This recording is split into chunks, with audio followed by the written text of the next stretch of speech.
itu urusan polisi baiknya.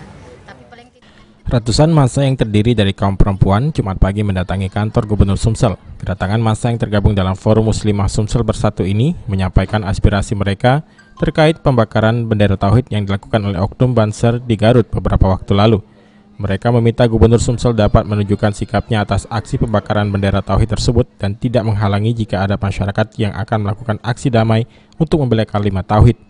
Koordinator lapangan Forum Muslimah Sumsel Bersatu, Safrida, berharap Gubernur Sumsel yang baru dapat menjadi energi baru dan menjadi harapan bagi umat Islam.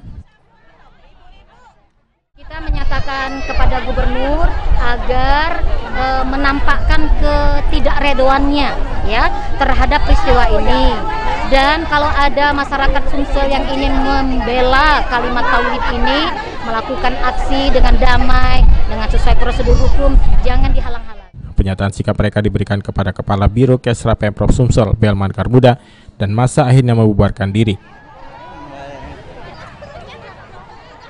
Heru Wahyudi, PAL TV.